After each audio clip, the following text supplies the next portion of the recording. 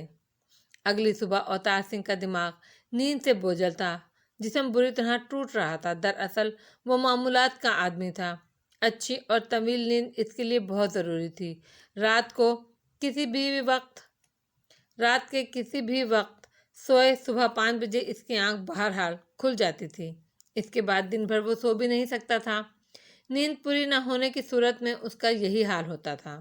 رات شروع میں تو ماسٹر جی کو یہ ملال تھا کہ انہوں نے زبردستی اسے روکا ہے، لیکن تھوڑی دیر فرائڈ اور ڈائرون کے نظریات پر گفتگو چھڑی تو وہ سب کچھ بھول گئے۔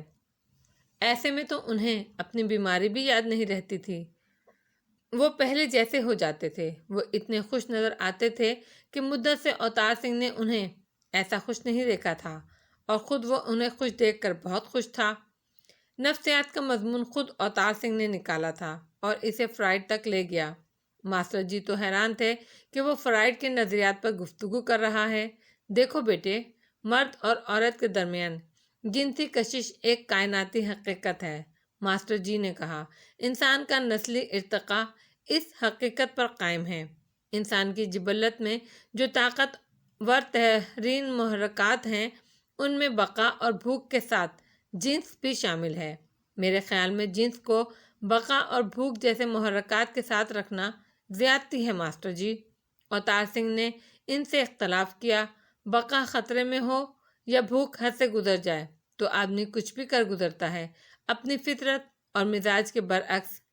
جنسی خواہش بھی در حقیقت بھوک ہی ہوتی ہے۔ ان محرکات کو طاقتور ترین اس لیے کہا جاتا ہے کہ ان کے زیر اثر انسان جانور بن جاتا ہے، درندگی پر اتر آتا ہے، کسی کی پرواہ نہیں کرتا، کچھ نہیں دیکھتا۔ جنس کا تعلق مختلف ہوتا ہے ماسٹر جی۔ اگر آدمی میں تہذیب ہو تو وہ اس معاملے میں خود کو مذہبی اور معاشرتی اقتدار کا پابند رکھتا ہے۔ تہذیب کو یہیں تک محدود کیوں کرتے ہو بیٹے؟ یہ طاقتور ترین محرکات اصل میں انسان کی روحانی آزمائش ہوتے ہیں۔ انسان اخلاقی اور روحانی بلندی پر فائز ہو تو ان محرکات کو زیر کر لیتا ہے۔ اسی میں تو انسان کی عظمت ہے۔ بھوک سے تڑپتی ہوئی ماں روٹی کا ایک ٹکڑا مل جانے پر اسے خود نہیں کھاتی، اپنے کم بھوکے کے بچے کو کھلا دیتی ہے۔ یہ تو چھوٹی بات ہے، لوگ اپنے حصے کی روٹی کسی اور بھوکے کو بھی دے دیتے ہیں۔ بقا کا معاملہ اور سخت ہے، لیکن ایسی مثالیں موجود ہیں کہ انسان نے مارنے پر مرنے کو ترجیح دی، خود کسی کا خون بہانے کے بجائے قتل ہو جانا گوارا کر لیا۔ انسان میں بڑا تنوع ہے، ایک طرف وہ آکاش سے بلند ہے تو دوسری طرف پاتال سے بھی پست۔ فیصلہ اس پر ہوتا ہے کہ کس نے اپنے نفس کو کس حد تک فتح کیا ہے۔ ماسٹر جی کی بات معقول تھی، لیکن اوتار سنگھ کا دماغ جنسی خواہش کو اتنا طاقتور محرک ماننے کو تیار نہیں تھا۔ اس نے کہا، لیکن ماسٹر جی، جنسی خواہش پر قابو پانا اتنا مشکل نہیں، تمہیں اس کا تجربہ بھی تو نہیں ہے بیٹا۔ اب اوتار سنگھ ماسٹر جی کو کیسے بتاتا کہ وہ قدم اکھاڑ دینے والے مود اور طوفان کا سامنا کر کے آ رہا ہے۔ تجربہ تو مجھے بقا اور بھوک کا بھی نہیں ہے ماسٹر جی، لیکن عقل تو بتاتی ہے میں بقا، بھوک اور جنس خواہش کے بحران کا تصور تو کر سکتا ہوں۔ اسی بنیاد پر کہہ رہا ہوں کہ جنسی خواہش کو قابو میں رکھنا آسان ہے، اسی لیے تو میں نے اسے بقا اور بھوک کے بعد رکھا ہے، ترتیب میں۔ ماسٹر جی نے ڈپلومیسی سے کام لیا، مگر بیٹے، بحران کا تصور کرنا اور بات ہے اور اس کا سامنا کرنا اور۔ برسوں نفس کشی اور ریاضت کرنے والے بقا اور بھوک کے محرکات پر قابو پا لیتے ہیں، مگر جنسی خواہش ایسا پرفریب چھپا رستم ہے کہ اس کے سامنے ایک کمزور لمحے میں ان کی ساری تپسیا نشٹ ہو جاتی ہے۔ اوتار سنگھ کے سامنے اپنا تجربہ تھا، اسے دل میں تسلیم کرنا پڑا کہ اگر خدا کا اور اس کے بعد اندیکھے محبوب کا طعنہ اسے نہ ملا ہوتا تو وہ بھی ہار جاتا، لیکن بہرحال اس نے کوئی نفس کشی اور ریاضت بھی تو نہیں کی تھی، مگر اب وہ پیچھے بھی نہیں ہٹ سکتا تھا، چنانچہ اس نے گفتگو کا رخ بدلا۔ لیکن ماسٹر جی، فرائیڈے کا نظریہ تو احمقانہ، مضحکہ خیز اور گمراہ کن ہے۔ میں اس بات کو کیسے مان لوں کہ ہر رشتے کے پیچھے جنس کار فرما ہے؟ یہ تو میں بھی کہتا ہوں، ماسٹر جی نے کہا، میں نے کبھی اس کی حمایت نہیں کی۔ انہی باتوں میں 4 بج گئے۔ ماسٹر جی کی آنکھیں مندنے لگیں، جمائیاں آنے لگیں، لیکن مدت سے کسی اپنے کی قربت کو ترسا ہوا وہ بوڑھا اور بیمار شخص اب بھی سونا نہیں چاہتا تھا، اور موضوعات کی اس کے پاس کمی نہیں تھی۔ وہ صاحب علم آدمی تھا اور اپنے نونہار ترین شاگرد سے باتیں کر رہا تھا۔ آخر اوتار سنگھ کو اسے ٹوکنا پڑا، ماسٹر جی، اب آپ سو جائیں، ٹھیک ہے، روشنی گل کر دو۔ اوتار سنگھ بھی ماسٹر جی کے ساتھ ہی سویا، لیکن اسے سونا تو نہیں کہیں گے کیونکہ اس کی آنکھ 5:15 بجے کھل گئی۔ اس نے مزید سونے کی کوشش کی، لیکن اس سے سویا ہی نہیں گیا۔ ماسٹر جی البتہ بے سدھ سو رہے تھے۔ اوتار سنگھ نے چیسٹر پہنا، مفلر لپیٹا اور باہر نکل آیا۔ سردی ایسی تھی کہ اس کے دانت بج رہے تھے، مگر ایسے میں بھی وہ چہل قدمی اس کی روح کو شاداب کر گئی۔ صبح کے حسن کا تو وہ ہمیشہ ہی سے قائل تھا۔ چہل قدمی کے نتیجے میں جسم میں گرمی آئی اور سردی کا احساس کم ہو گیا۔ باہر ایک ہوٹل میں اس نے ڈٹ کر ناشتہ کیا۔ واپس آیا تو ماسٹر جی اب بھی سو رہے تھے۔ وہ وہیں کرسی پر بیٹھ گیا اور وہ کتاب اٹھا لی جو اس نے کالج کی لائبریری سے ایشو کروائی تھی، لیکن مطالعہ اس وقت اس کے بس میں نہیں تھا۔ نیند پوری نہ ہونے کی وجہ سے جسم اور ذہن کی عجیب کیفیت تھی۔ جسم ایسے ٹوٹ رہا تھا جیسے وہ رات بھر دوڑتا رہا ہو۔ ذہن کا یہ حال تھا کہ نہ وہ سو رہا تھا نہ جاگ رہا تھا، وہ اسی کیفیت میں بیٹھا رہا۔ 11 بجے کے بعد ماسٹر جی کی آنکھ کھلی، لیکن ان کے چہرے پر بھی پرمستگی اور اضمحلال تھا۔ انہوں نے حیرت سے اوتار سنگھ کو دیکھا۔ تم سوئے نہیں اوتار سنگھ؟ میں تو اپنے وقت پر اٹھ گیا تھا ماسٹر جی، دن میں مجھے نیند آتی نہیں۔ اوتار سنگھ کے لہجے میں بے بسی تھی۔ میں نے تم پر ظلم کیا اوتار سنگھ؟ ایسی کوئی بات نہیں ماسٹر جی، میرا دل چاہ رہا تھا کہ آپ سے باتیں کروں، اور سچ یہ ہے کہ رات میں نے آپ سے بہت کچھ سیکھا، لیکن تمہارا بہت برا حال ہو رہا ہے۔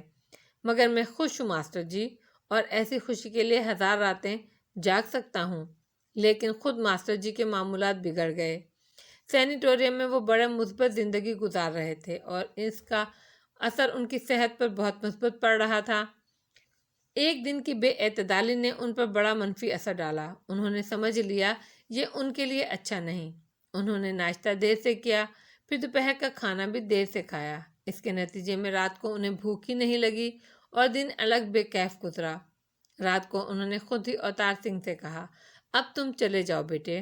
میں رکنا چاہتا ہوں ماسٹر جی، لیکن یقین کریں میں اس لیے نہیں رکتا کہ آپ کی صحت کے لیے دیر تک جاگنا اچھا نہیں ہے۔ اوتار سنگھ نے بے حد خلوص سے کہا، میں رکوں گا تو آپ سے باتیں کروں گا، آپ کو جگاؤں گا، بس یہی بات ہے۔ میں سمجھ گیا، میری سمجھ میں سب کچھ آ گیا ہے بیٹا، بس اب تم جاؤ اور آرام کرو، تمہارا بھی برا حال ہو رہا ہے۔ اوتار سنگھ کے شملہ میں قیام کے دوران کانتی پرساد کے لیے وہ دن بے حد خوشگوار تھے۔ دن بھر وہ اوتار سنگھ سے باتیں کرتے، رات کو وہ اسے جلدی ہی ہوٹل بھیج دیتے۔ سردی کی راتیں ویسے بھی جلدی آ جاتی ہیں اور وہ دیر تک رہتی ہیں۔ اوتار سنگھ سے باتیں کرتے ہوئے خوشی ان کے چہرے سے پھوٹی پڑتی تھی، مگر اچانک ایک لمحے کے لیے ان کے چہرے پر دکھ کا سایہ سا لہرا جاتا۔ دراصل وہ اپنے بچوں کی بے نیازی اور بے پرواہی کے لیے بے حد تکلیف میں تھے۔ اچھے دن ہوا کے جھونکے کی طرح جلدی سے گزر جاتے ہیں۔ پل بھر میں جیسے اوتار سنگھ کا قیام کا آخری دن آ گیا۔ تم کل چلے جاؤ گے اوتار سنگھ؟ اس شام انہوں نے اداس لہجے میں کہا۔ ضروری نہیں ہے ماسٹر جی، اوتار سنگھ نے انہیں بہت غور سے دیکھتے ہوئے کہا۔ وہ اس کی کیفیت سمجھ رہا تھا۔ کل نہیں تو پرسوں ہو جاؤ گے، جانا تو ہے نا؟ میں یہی تو کہہ رہا ہوں ماسٹر جی کہ ضروری نہیں ہے۔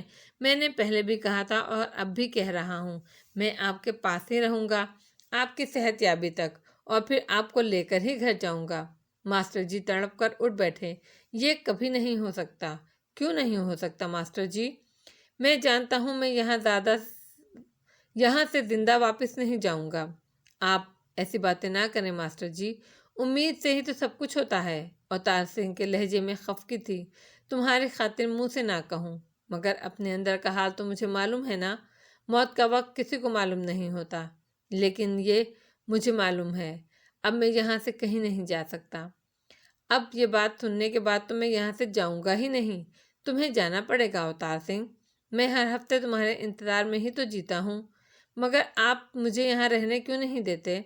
تمہارا تعلیمی سال خراب کیوں کروں؟ ایسا ہو گیا تو میں ٹھاکر جی کو کیا منہ دکھاؤں گا؟ ٹھاکر جی کے اور تمہارے کتنے احسان ہیں مجھ پر، کیا میں یہ صلہ دوں گا؟ ماسٹر جی کی آواز بھر آ گئی۔ یہ کہنے کے بعد جو انہوں نے اوتار سنگھ کے چہرے کی طرف دیکھا تو وہاں عجیب سا تاثر نظر آیا۔ اسے دیکھ کر انہیں ایک پل میں اپنی بہت بڑی غلطی کا احساس ہو گیا۔ انہیں شرمندگی بھی ہوئی۔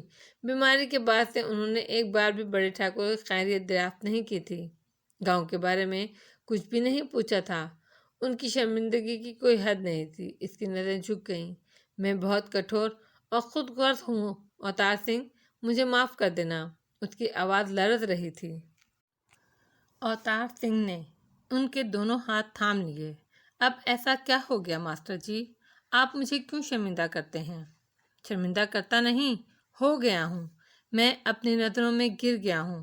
اپنی بیماری اور اپنی پریشانی میں ایسا الجھا، مجھے کسی اور کی پرواہ ہی نہیں رہی۔ میں نے ایک بار بھی ٹھاکر جی کی خیریت نہیں پوچھی۔ اوتار سنگھ نے کوئی جواب نہیں دیا۔ اب وہ ان کے دونوں ہاتھ سہلا رہا تھا۔ کیسے ہیں ٹھاکر جی؟ اب تو بس میرے پاس آپ ہی ہیں ماسٹر جی۔ ماسٹر جی بیٹھے کے بیٹھے رہ گئے۔ ان کا سر یوں جھکا ہوا تھا کہ تھوڑی سینے سے لگ گئی تھی، اور وہ چپکے چپکے رو رہے تھے۔ ان کے آنسو بہے جا رہے تھے۔ ان کے جسم میں لرزش نہ ہوتی تو اوتار سنگھ کو پتہ بھی نہیں چلتا کہ وہ رو رہے ہیں۔ اس نے ماسٹر جی کو لپٹا لیا۔ ان کی پیٹھ تھپکنے لگا۔ آپ روئیں نہیں ماسٹر جی، ہر زندگی کا انجام تو یہی ہے، لیکن ماسٹر جی نے اس کی بات نہیں سنی۔ وہ کچھ سننے کے قابل ہی نہیں تھے۔ وہ تو اس وقت سوچ رہے تھے، ان کے دل میں بار بار یہ خیال آیا تھا کہ اوتار سنگھ نے 2 مہینے تک ان کو پلٹ کر پوچھا بھی نہیں، ان کی خبر ہی نہیں لہی۔ اس خیال سے ان کے اندر اس کے لیے شکایت ابھرتی تھی، لیکن 2 سبب ایسے تھے کہ وہ اپنی شکایت کو رد کر دیتے تھے۔ ایک تو یہ کہ 2 ماہ کی غفلت اپنی جگہ، لیکن 2 ماہ بعد اسی اوتار سنگھ نے ان کو ذلت بھری زندگی اور درماندگی کا مداوع کر کے سکون دیا، ان پر اتنی عنایت کی تھی کہ اپنی غفلت کی تلافی کر دی تھی۔ اور دوسرا یہ کہ وہ اس غفلت کے باوجود ان کی اپنی اولاد سے کروڑ درجہ بہتر تھا، لیکن ان کی شکایت ایسی تھی کہ ختم نہیں ہوتی تھی، اندر دب جاتی تھی۔ ایسا نہ ہوتا تو وہ بار بار کیوں ابھرتی؟ اور اس شکایت کا تعلق اس مان سے تھا جو انہیں اوتار سنگھ پر تھا۔ وہ ان پر بیٹوں سے بڑھ کر مان کرتے تھے۔ بیٹوں نے ان کے ساتھ جو سلوک کیا اس پر انہیں اتنی شکایت نہیں تھی جتنی اوتار سنگھ کی 2 ماہ کی غفلت پر تھی، مگر اب وہ شرمندہ تھے۔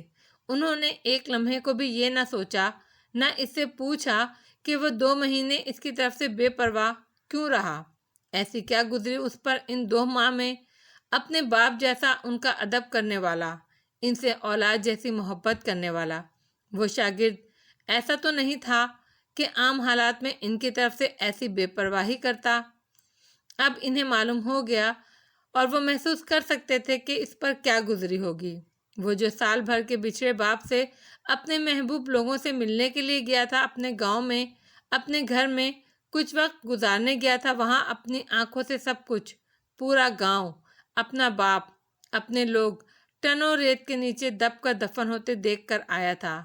اس پر ان 2 ماہ میں کیا گزری ہوگی؟ وہ شرمندہ تھے اس کے اور اپنے ظرف کے فرق پر۔ وہ کتنا بڑا دکھ سینے میں چھپائے ان کی دلجوئی کر رہا تھا، اور وہ اتنا کچھ ملنے کے باوجود کتنی حقیر سی شکایت دل میں چھپائے بیٹھے رہے۔ اور وہ شرمندہ نہ ہوتے تو کیا کرتے؟ وہ اس سے کہنا چاہتے تھے کہ مجھے معاف کر دو، لیکن بات ان کے ہونٹوں پر رک گئی۔ وہ دیکھ چکے تھے کہ اس پر وہ کیسا شرمسار ہوتا ہے، کھسیاتا ہے۔ چنانچہ انہوں نے بلند آواز میں، روندھی ہوئی آواز میں کہا، بھگوان مجھے معاف کرے، میں بہت کم ظرف اور خود غرض آدمی ہوں۔ وہ بوجھ ہٹنے کے بعد وہ کھل کر روئے، اتنا روئے کہ نڈھال ہو گئے۔ اب وہ بڑے ٹھاکر کو یاد کر کر رو رہے تھے۔ اگلی صبح اوتار سنگھ ان سے رخصت ہونے کے لیے آیا تو اس نے ہنس کر کہا، اس بار تو میں صرف 3 دن بعد واپس آ جاؤں گا۔ ماسٹر جی نے بے دھیانی سے کہا۔ وہ کسی اور سوچ میں تھے۔ اوتار سنگھ بیٹے، میں تم پر ایک بہت بڑا بوجھ ڈالنا چاہتا ہوں۔ اوتار سنگھ ہمہ متوجہ ہو گیا۔ حکم کریں ماسٹر جی، تم نے میرے لیے بہت کچھ کیا ہے، بلکہ سب کچھ کیا ہے، ایک بیٹے کی طرح، تو بیٹے ہی کی طرح میرا ایک آخری کام بھی کر دینا۔ آپ حکم تو کریں ماسٹر جی، میں مر جاؤں تو میری چتا یہیں جلانا، اور میری چتا کو آگ تم ہی دینا۔ لیکن ماسٹر جی، یہ میری وصیت ہے۔ اوتار سنگھ، ماسٹر جی نے سخت لہجے میں کہا، میں یہاں سب ڈاکٹروں سے بات کر چکا ہوں، میری چتا میرا کوئی بیٹا نہیں جلائے گا، تم جلاؤ گے، یہ تمہارے لیے میرا حکم ہے۔ مگر ماسٹر جی، وہ لوگ آپ سے ملنے آنا چاہتے ہیں اور آئیں گے بھی۔ اوتار سنگھ کے لہجے میں احتجاج تھا۔ آئیں گے تو ان کا احسان ہوگا مجھ پر، نہیں آئیں گے تو شکایت نہیں کروں گا، مگر میرا یہ آخری فیصلہ ہے، اس کے بعد کہنے کی گنجائش نہیں تھی۔ جنوری کا مہینہ گزرا جا رہا تھا۔ کالج دوبارہ کھلا تو اوتار سنگھ یہ سوچ کر گھبرا رہا تھا کہ ریٹا کا سامنا کیسے کرے گا۔ یہ بات نہیں کہ وہ کسی بھی اعتبار سے اس کا مجرم ہو، وہ تو اس کے لیے شرمندگی کا نشان تھی، لیکن اس کی نوبت ہی نہ آئی۔ رچرڈ اور ریٹا دونوں غائب تھے۔ کالج کھلے ہوئے 15 دن ہو گئے اور وہ نہیں آئے۔ اب اوتار سنگھ اس طرف سے پریشان تھا کہ ان کی غیر حاضری کی وجہ کیا ہو سکتی ہے۔ اس کا دل وسوسوں میں گھر گیا۔ اسے رہ رہ کر خیال آتا تھا، کہیں ریٹا نے اس کے نکل جانے کے بعد کوئی الٹی سیدھی حرکت تو نہیں کر لی، کہیں اسے کچھ ہو تو نہیں گیا۔ رچرڈ ہی آ جاتا تو اس سے حقیقت حال معلوم ہو جاتی۔ وہ اس معاملے کو معاملے کی حقیقت جاننے کو بےتاب تھا۔ صرف اسی طرح اس کی پریشانی دور ہو سکتی تھی، مگر اس کی کوئی صورت نظر نہیں آ رہی تھی۔ بس ایک ہی حل تھا، وہ ان کے گھر جا کر معلوم کرے، لیکن اس کی اس میں ہمت نہیں تھی، اور پھر کون جانے کہ وہاں جانے پر کیا صورتحال پیش آئے اور اس پر اس کی ذمہ داری عائد کر دی جائے۔ پھر سیاسی ماحول میں بھونچال آ گیا۔ پورا ہندوستان کسی آتش فشاں کے دہانے پر تھا۔ وائس رائے نے دستور ساز اسمبلی کا اجلاس 9 دسمبر 1946 کو طلب کیا تھا۔ اس پر محمد علی جناح نے تنقید کرتے ہوئے کہا کہ وائس رائے نے موجودہ صورتحال کی سنگینی اور زمینی حقائق کی طرف سے آنکھیں بند کر لی ہیں، اور وہ پوری طرح کانگریس کے ہاتھ میں کھیل رہے ہیں۔ انہیں مسلم لیگ اور ہندوستان کی دیگر سیاسی تنظیموں کی کوئی پرواہ نہیں۔ دستور ساز اسمبلی کا اجلاس شیڈول کے مطابق ہوا۔ لیگ کے تمام نمائندے اجلاس میں شریک نہیں ہوئے۔ اجلاس میں چیئرمین کا انتخاب ہوا اور ایک ضابطہ کمیٹی تشکیل دی گئی۔ ایک قرارداد منظور کی گئی جس کے تحت ہندوستان کو وفاقی جمہوریہ قرار دیا گیا، جبکہ پلان میں واضح طور پر کہا گیا تھا کہ علاقائی آئین کی تشکیل تک وفاقی آئین پر غور نہیں کیا جائے گا۔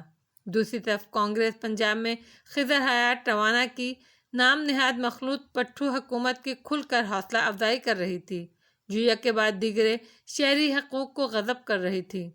پٹھو حکومت نے 24 جنوری 1947 کو مسلم لیگ نیشنل گارڈز کی تنظیم کو غیر قانونی قرار دے دیا۔ پولیس نے گارڈز کے ہیڈ کوارٹر پر چھاپا مارا، جس میں انہیں کافی مزاحمت کا سامنا کرنا پڑا۔ پنجاب کے بیشتر بڑے مسلم لیگی رہنما گرفتار کر لیے گئے۔ ان کے خلاف تحریک شروع ہوئی، جو اتنی پھیلی کہ خضر حیات حکومت کے بس سے باہر ہو گئی۔ نتیجہ یہ ہوا کہ حکومت کو مستعفی ہونا پڑا۔ اس دوران بمبئی، احمد آباد اور کئی شہروں میں اور متحدہ اور وسطی صوبوں اور مدارس کے گاؤں دیہاتوں میں فرقہ وارانہ فسادات پھوٹ پڑے۔ الہ آباد اور کانپور میں تشدد کی وارداتیں معمول بن گئیں۔ کلکتہ میں چھرا گھونپنے کے واقعات جاری رہے۔ ڈھاکہ اور نواکھلی میں فسادات کی لپیٹ میں آ گئے۔ میرٹھ میں رے، مکشیر اور بہار میں سرن پٹنہ، گیا، مونگیر اور بھاگپور میں ہندو مسلمانوں کے خلاف اٹھ کھڑے ہوئے۔ ہزاروں مسلمان مارے گئے، ان کی جائیدادیں لوٹیں اور ان کی عورتوں کو اغوا کر لیا گیا۔ بر صغیر پوری طرح یک طرفہ خانہ جنگی کی لپیٹ میں آ چکا تھا۔ ان حالات میں برطانیہ کے وزیر اعظم ایلیٹی نے 22 فروری کو بیان دیتے ہوئے کہا کہ ہندوستان کا اقتدار جون 1948 سے پہلے ذمہ دار ہندوستانیوں کے سپرد کر دیا جائے گا۔ اس سلسلے میں ضروری اقدامات کیے جا رہے ہیں۔ اوتار سنگھ بہت دکھی تھا۔ اس کی سمجھ میں نہیں آ رہا تھا یہ سب کیا ہو رہا ہے۔ انگریز کیا کرنا چاہتے ہیں؟ وہ اگر درست فیصلے کرتے اور کانگریس سے جانبداری نہ برتتے تو اتنی خون ریزی نہ ہوتی۔ وہ حکمران تھے، انہیں فیصلے کرنے کا اختیار تھا۔ کانگریس اور مسلم لیگ دونوں ان سے تعاون کرنے پر مجبور تھیں۔ آزادی کی خاطر اسے لگتا تھا انگریز یہ سب دیدہ و دانستہ کر رہے ہیں۔ ہندوؤں کا چیلنج تھا کہ پاکستان بن بھی جائے تو قائم نہیں رہ سکے گا۔ اوتار سنگھ کے خیال میں وہ بے بنیاد چیلنج نہیں تھا۔ وہ سمجھتا تھا کہ انگریز کانگریس سے ملے ہوئے ہیں اور تقسیم اس غیر منصفانہ انداز میں کی جائے گی کہ پاکستان بن بھی جائے تو تھوڑے ہی عرصے میں ٹوٹ پھوٹ کا شکار ہو جائے گا۔ اوتار سنگھ ذہین اور حساس تھا، غیر جانبدار بھی تھا، لیکن مسلمانوں کے مسلسل جانی نقصان نے اس کی غیر جانبداری ختم کر دی۔ اس پر واضح ہو گیا کہ مسلمان مظلوم ہیں۔ قیام پاکستان کے حق میں وہ پہلے ہی تھا۔ فروری کے آخر میں رچرڈ اچانک کالج چلا آیا۔ کلاس میں وہ اوتار سنگھ کے برابر ہی بیٹھا۔ کیا بات ہے، تم لوگ اتنے دن کالج نہیں آئے؟ اوتار سنگھ نے اس سے پوچھا۔ اس کے لہجے میں تشویش تھی۔ خیریت تو ہے نا؟ پریشانی کی کوئی بات نہیں، رچرڈ نے اس کا ہاتھ تھپ تھپاتے ہوئے کہا۔ بس ایک اہم کام میں الجھے ہوئے تھے۔ ریٹا نہیں آئی؟ رچرڈ نے اسے غور سے دیکھا۔ کیا تم اسے مس کر رہے ہو؟ اس نے اس کی آنکھوں میں جھانکتے ہوئے پوچھا۔ مس تو خیر نہیں کر رہا، مگر مجھے تشویش تھی تم لوگوں کی طرف سے، اور پھر بھی گھر آ کر خیریت دریافت نہیں کی۔ اوتار سنگھ کھسیا گیا۔ بس مصروفیات ہی ایسی ہیں۔ وہ بولا، مگر تم نے بتایا نہیں کہ ریٹا کیوں نہیں آئی؟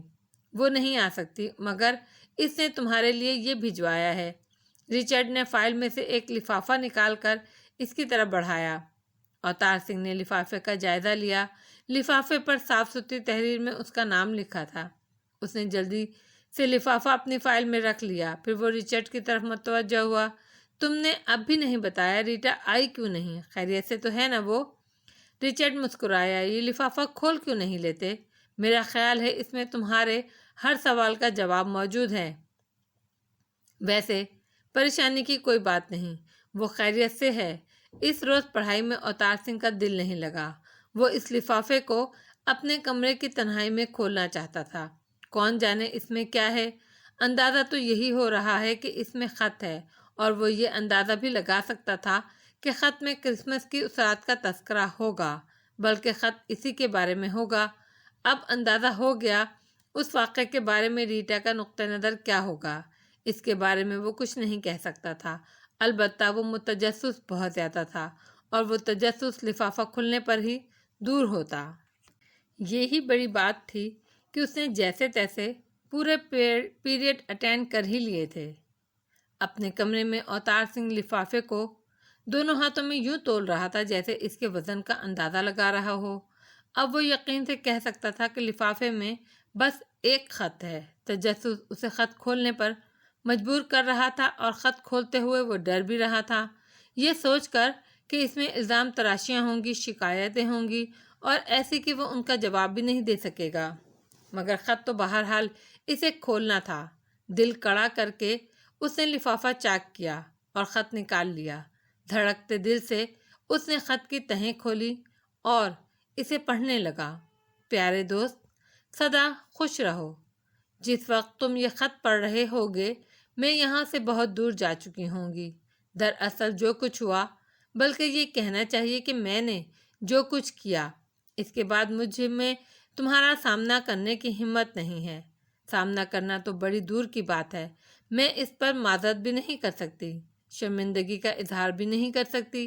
یہ خط بھی صرف اس لیے لکھ رہی ہوں کہ تمہیں اپنے بارے میں سب کچھ پوری سچائی کے ساتھ بتا دوں، شاید اس کے بعد تم مجھے معاف کر سکو۔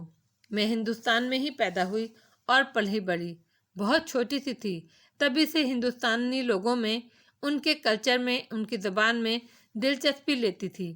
یہاں کے ڈریس مجھے بہت اچھے لگتے تھے، یہاں رنگ ہی رنگ تھے، میں یہاں کے رنگوں میں رنگنا چاہتی تھی۔ میں نے تعلیم کے لیے انگلینڈ جانے سے انکار کر دیا، میں تو یہاں کی زبان سیکھنا چاہتی تھی، مجھے کانوینٹ بھیج دیا گیا۔ ان سب کا نتیجہ یہ نکلا میں کہیں کی نہ رہی۔ سچ پوچھو تو میرا اپنا کوئی کلچر نہیں، نہ میں انگریز ہوں نہ ہندوستانی، آدھی ادھر آدھی ادھر۔ کانوینٹ میں ہندوستانی لڑکیاں بھی تھیں، میں نے انگریز لڑکیوں کے مقابلے میں دوستی کے لیے انہیں ترجیح دی۔ تب میری سمجھ میں پہلی بار آیا کہ ہندوستانی لوگ بہت رومانٹک ہوتے ہیں۔ بے حد تخیلیاتی ہندوستانی لڑکیاں اپنے خوابوں کے شہزادے کا انتظار کرتی ہیں۔ ان کی محبت کی بنیاد پاکیزگی ہوتی ہے، ان کا انداز ایسا ہوتا ہے جیسے محبت بھی کوئی مذہب ہے۔ کانوینٹ میں پڑھنے والی بے حد ماڈرن لڑکیوں کو بھی میں نے محبت کے معاملے میں قدامت پرست ہی پایا۔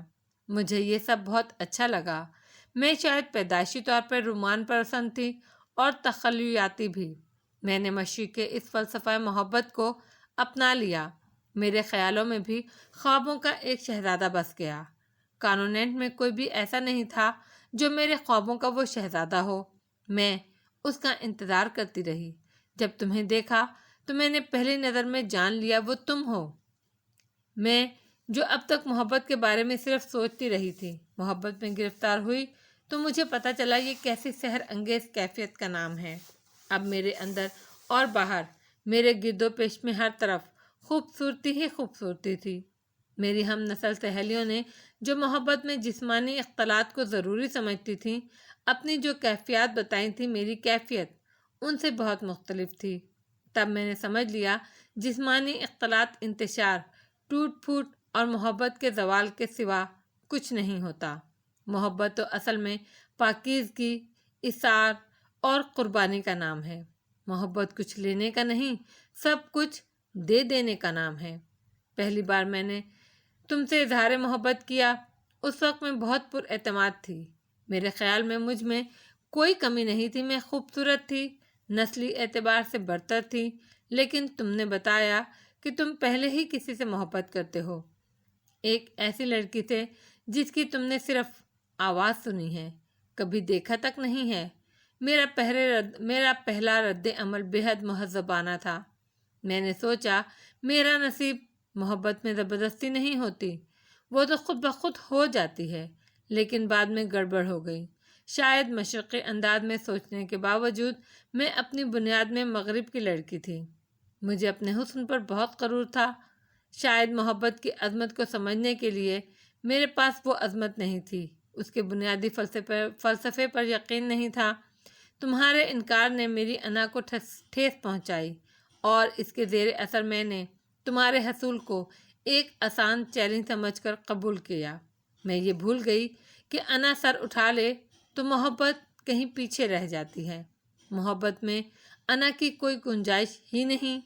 تو میری انا نے مجھے یہ سمجھایا کہ جسم ایک ناقابل تردید حقیقت ہے، جبکہ آواز محض ایک گمان ہے۔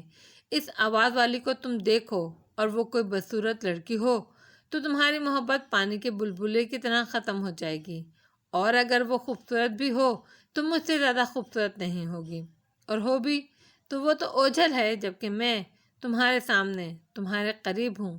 میں اگر منصوبہ بندی کر کے کوشش کروں تو تم میرے شہر سے نکل نہیں سکتے۔ مجھے اعتراف ہے میری انا نے مجھے بہت پست کر دیا، گھٹیا بنا دیا، اور میں بن گئی۔